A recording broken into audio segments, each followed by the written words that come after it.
The Kingdom of Prussia in the early 19th century was a centralized state, in which all government power emanated from the capital of Berlin.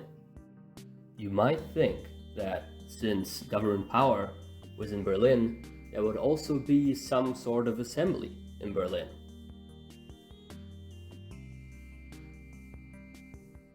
But this was not the case. In the early 19th century, no such institution existed in the kingdom. Instead of a centralized parliament, each of the 8 provinces of Prussia had its own parliament, or semi-parliament. These assemblies were known as the provincial estates, but they existed only to advise the local governor of the province on how he should run the province. They could not make any laws or influence government decisions directly. They also weren't representative of the people, since only wealthy landowners were allowed to vote in the elections of the provincial estates. That being said, the constitutional crisis in Prussia began with a really simple problem. In the 1840s, absolutist Prussia was beginning to build railways. But in good part because of its political system, Prussia was being outbuilt by its constitutional neighbors, like the Kingdom of Bavaria or the Kingdom of Saxony, or the Electorate of Hesse. For a great power like Prussia, it was completely unacceptable to be outclassed by these tiny and insignificant states in anything, especially in something as crucial as the building of railways. The King of Prussia, a guy called Friedrich Wilhelm IV, did not want to accept these circumstances, and he began thinking of a plan to build a huge railway line all across his kingdom. The king's ministers loved this idea. A huge railway like this could connect the industrial west of Prussia to its agricultural east, giving the country some much-needed territorial cohesion, not to mention the enormous military benefits that such a railway might bring. But unfortunately, a project of this size would require enormous finances. Finances which the Prussian state simply didn't have, as they were already taxing the people for everything they were worth. There was nothing more to be had from taxes or tariffs. The king would have to figure out some other way to get the money he needed for his project.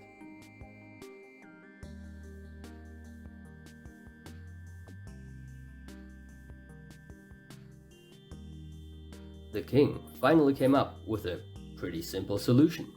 If you need money but can't make it, just borrow. An old law which had been passed by the previous king stated that the government may only borrow large sums of money if they got the agreement of the royal estates.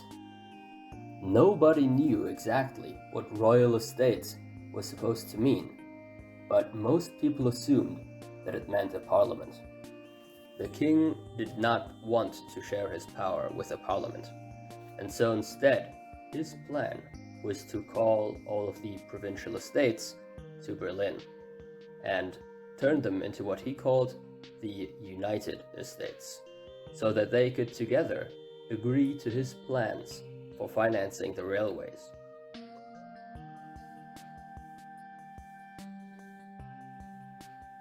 When the king told his ministers about this plan, they absolutely hated it, at least some of them. But the king would not change his mind, and so he had them resign, and replaced them with new ministers would agree to his plan. This would obviously never backfire. The king's new ministers immediately got to work, putting the king's plan into motion. And on the 11th of April, 1847, the United States were assembled for the first time. As the deputies were making their way into Berlin, they were told that the king would hold his opening speech in the royal palace. Some of them were quite upset by this. They were saying that the king should hold his welcoming speech in the Assembly Hall of the United States, as was practice in every constitutional monarchy on earth. But clearly, the king was not interested in constitutional monarchy. As the deputies were making their way into the royal palace, the king greeted them with a long impromptu speech in which he told them that they were not here to share their opinions and that they were no parliament. He told them that Prussia was unique because of its central location in Europe and could therefore never have a constitution like other states do. He was essentially telling them to simply do whatever he wanted them to. The deputies may not have liked this, but what were they gonna do? Start a revolution? As the United States were being assembled, the King's Landtagsmarschall immediately proposed that they should pass the King's bill and allow him to take the money he needed for the railway project. Many deputies were quite open to this. They too could see the benefits that such a project would bring for the whole country. But they would have some conditions if the king wanted the people to pay huge sums of money. In return for permitting the king to borrow as much money as he needed, the United States asked that they should be assembled regularly, every other year or so, to debate the issues that the kingdom was facing. They also demanded that Jews all over Prussia should have the same rights. In fact, they demanded that all people of Prussia should have certain rights guaranteed to them by the king. In general, they wanted to turn Prussia into an almost semi-constitutional state. When the king was informed of these proposals made by the parliament, what it was now becoming, he absolutely hated it. He didn't want to hear anything about it. This was not what he had called the provincial estates to Berlin for. Some of the liberal deputies of the United States were going even further. They were talking about a Prussian constitution. This was completely unacceptable to the reactionary king and his ministers. So to shut things down, they demanded that the United States should vote immediately on the financial proposition made by the king. As the votes were coming in, it seemed very much like the United States might reject the king's proposition. As the votes were finally tallied up, 179 deputies had voted in favor of the king's proposal, while 363 had voted against. The United States had overwhelmingly rejected giving the king the money he needed. The king was furious. He asked to dissolve the estates, but he was informed by his ministers that he did not have the right to do so, as the assembly would still last another month or so before they were to be disassembled. In order to prevent this disobedient and unruly assembly from causing any more trouble, the king decided to simply veto every single bill that came out of it over the next month. Some of the deputies were asking themselves, why did the king call us to Berlin in the first place if he was just not going to concede anything to us? Did he call us here just to humiliate us?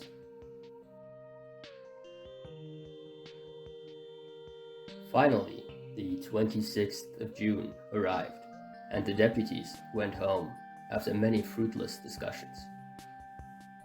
Nobody at the time knew this, but the failure of these events would lead to the death of hundreds of people in a violent revolution less than a year later.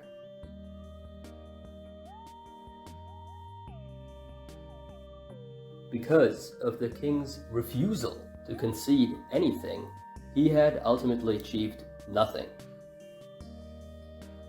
Although he did achieve something, he pissed off his people completely needlessly by giving them a taste of what it would be like to have a parliament without actually giving them one. One of the liberal deputies of the United States later put it quite well. His name was Camphausen, and he said, "Just one word could have solved the Prussian constitutional question forever. It was not said. The future must now judge between us and the government."